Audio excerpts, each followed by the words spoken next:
à tous, soyez les bienvenus sur Soul Food. On est là pour nourrir notre âme. Alors je vous invite à ouvrir vos Bibles dans Actes chapitre 16. On va lire à partir du verset 23. Mais je vous rappelle un peu le contexte. On voit que Paul et Silas sont là et un jour une esclave va venir un peu elle va déclarer des choses dans la ville en criant, de dire eux ce sont les vrais serviteurs de Dieu, bref. Et la Bible précise que cet esclave en fait avait un esprit de divination, un esprit de prédiction, de python, il est dit même, dans certaines versions. Et donc, Paul, un peu excédé, il va se retourner, il va dire à l'esprit, je t'ordonne au nom de Jésus-Christ, de sortir de cette femme, et elle va être complètement délivrée. Et ses maîtres de cet esclave va voir qu'ils ont perdu toute opportunité de faire de l'argent avec elle. Et du coup, ils vont s'énerver contre Paul et Silas et ils vont les accuser sur la place publique. Et voilà, on lit à partir du verset 23. On les roua de coups et on les jeta en prison. Le gardien reçut l'ordre de les surveiller de près. Pour se conformer à la consigne, il les enferma dans le cachot. Le plus reculé leur attacha les pieds dans les blocs de bois. Vers le milieu de la nuit, Paul et Silas priaient et chantaient les louanges de Dieu. Les autres prisonniers les écoutaient. Tout d'un coup, un violent tremblement de terre secoua la prison, jusque dans les fondations. Toutes les portes s'ouvrirent à l'instant même, et les chaînes de tous les prisonniers se détachèrent.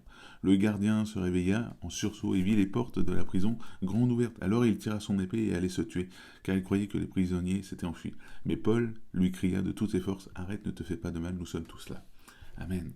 Je voudrais m'arrêter sur le fait que on voit que Paul et Silas ont été traités injustement. Ils ont été jetés en prison, ils ont été battus en plus. Et malgré leur situation, malgré leurs conditions, ils auraient pu avoir toutes les raisons au monde de pleurer, d'être amers, de pouvoir même insulter le geôlier qui les gardait parce que c'était injuste ce qu'ils subissaient. Mais non, ils ont décidé une chose. Vers le milieu de la nuit, Paul et Silas priaient et chantaient les louanges de Dieu. Dans leur situation, Paul et Silas ont continué de faire confiance à Dieu. Et là, il y a une clé qui est très importante pour nous. Malgré ta condition, malgré ce que tu vis, même si c'est injuste, garde cette clé de dire « Je continue de louer Dieu, de chanter, de prier Dieu, de mettre toute ma confiance en lui parce que je sais que c'est Dieu ma délivrance. » Malgré ta situation, Dieu reste la clé de ta délivrance.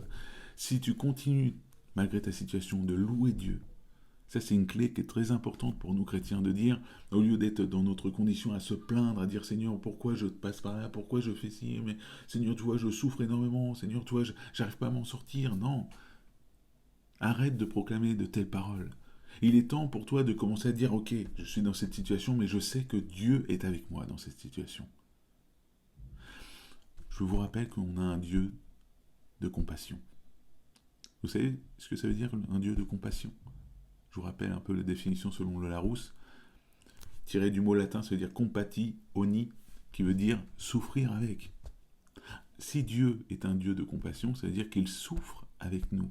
Quand on passe dans des mauvaises situations, quand on est dans des mauvais moments, Dieu est avec nous dans ce moment-là. Aujourd'hui, dans ta situation, Dieu est avec toi. Il est la clé de ta délivrance. Alors aujourd'hui, fais comme Paul et Silas.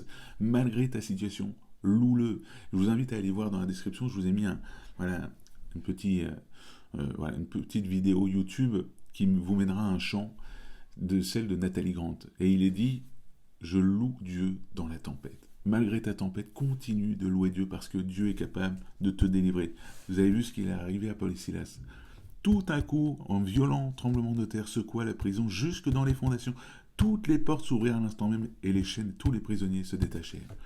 Aujourd'hui, Dieu peut détacher toutes tes chaînes. Il peut t'ouvrir toutes les portes parce que c'est Dieu ta délivrance. Ce n'est pas les méthodes humaines, ce n'est pas ce que tu cherches dans ce monde. Ta délivrance vient de Dieu. Alors, je t'invite à prier avec moi et à déclarer des choses. C'est important en tant que croyant de déclarer. Seigneur, merci, Père éternel, parce que malgré ma situation, toi, Seigneur, tu restes Dieu. Malgré notre saison, toi, tu restes le maître des saisons. Et je sais que sur la personne qui regarde cette vidéo aujourd'hui, je sais, Seigneur, que tu es avec elle dans sa situation aujourd'hui.